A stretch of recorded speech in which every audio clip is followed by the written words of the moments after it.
কোরবানি ঈদের সময় 15 লাখ টাকার ছাগল কাণ্ডে ইফাদের বাবা মতিউর রহমানের অবৈধ সম্পদের পাহাড় এখন টক অফ দি টাউন।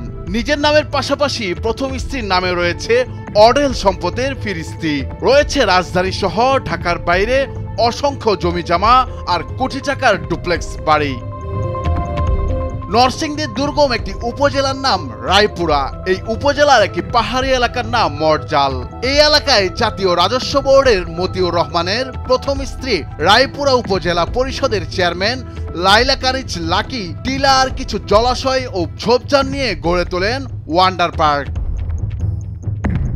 এটি বিনোদন কেন্দ্র হলেও এর অন্তরালে চলে সব অসামাজিক কর্মকাণ্ড। পার্কের ভেতরে দর্শনার্থীদের বসার স্থান যেন একটি খুপড়িঘর। সেই ঘরে চলে নানা অসামাজিক কার্যকলাপ।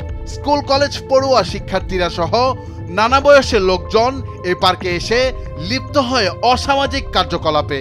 এতে করে এলাকার যুব সমাজ সহ উঠতি বয়সী যুবক যুবতী বিপদগামী হচ্ছে। এই পার্ক সম্পর্কে এমন শত অভিযোগ আশেপাশে এলাকাবাসীর। পার্কের ভেতরে রাত্রি যাপনের জন্য রয়েছে বিলাসবহুল একাধিক কটেজ। কটেজের প্রতিটি কক্ষ শীতাতপ নিয়ন্ত্রিত। সেই কটেজে দুজনের জন্য একটি রুমের ভাড়া রাত প্রতি 3000 টাকা, যার ফলে বলা যায় অনৈতিক কার্যক্রমের এক আড্ডাখানা মরজালের ওয়ান্ডার পার্ক। এই ওয়ান্ডার পার্কটি ঘুরে এসে অনেকেই পার্ক সম্পর্কে নানা অশালীন মন্তব্য প্রকাশ করেন।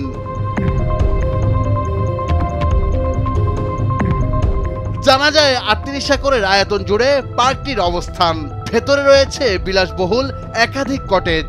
এছাড়া পার্কে রয়েছে বিভিন্ন বয়সীদের জন্য বেশ কিছু রাইড। পুরো পার্ক জুড়ে বিভিন্ন ভাস্কর্য স্থাপনা এবং বিশাল আয়তনের একটি লেক রয়েছে।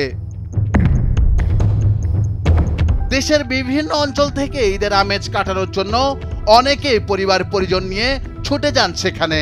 একটু ভেতরে যেতেই চোখে পড়বে কিছু উঠতি বয়সী যুবক যুবতীরা জুটিবদ্ধ হয়ে ঝোপঝাড়ে এবং বসার জন্য বানানো খুপড়িঘরে বসে অসামাজিক কার্যকলাপে লিপ্ত রয়েছে, যা সাধারণ মানুষের হাঁটাহাঁটির সময় বিব্রতকর পরিস্থিতিতে পড়তে হয়। ভেতরে দর্শনার্থীদের জন্য বানানো বিভিন্ন খুপড়িঘর ও নিজ স্থানে ভাস্কর্যের আদলে বানানো বসার স্থানে উঠতি বয়সী যুবক যুবতীরা একে অপরকে জড়িয়ে ধরে এবং বিভিন্ন অশালীন অঙ্গভঙ্গিতে রয়েছে। এ পার্কের আশেপাশের এলাকাবাসীর অভিযোগ, অবৈধভাবে জোরপূর্বক জমি দখল করে লাইলা কানিচ লাকি পার্কটি স্থাপন করেছেন। তাছাড়া এলাকাবাসী আরও অভিযোগ করে বলেন, এ পার্কের মালিক লাইলা কানিচ লাকি তার সন্ত্রাসী বাহিনী দিয়ে পার্কটি বর্তমানে চালাচ্ছেন। ফলে পার্কের বিরুদ্ধে কেউ কোনো কিছু বলার সাহস পায় না। পার্কের এমন শত অভিযোগ সম্পর্কে পার্কের ম্যানেজার সৈয়দ ইমরান হোসেন সজীব বলেন, আমরা এই পার্ক তৈরি করেছি সব শ্রেণী পেশার মানুষের আনন্দ উপভোগ করার জন্য। আর এখানে যেহেতু ইকো রিসোর্ট করা হয়েছে, তাতে কেউ আসলে তাদের ভাড়ার মাধ্যমে রুম দেয়া হয়ে থাকে। তবে মাদকের বিষয়টি আর অনৈতিক কার্যক্রমের বিষয়টি সম্পূর্ণ মিথ্যা।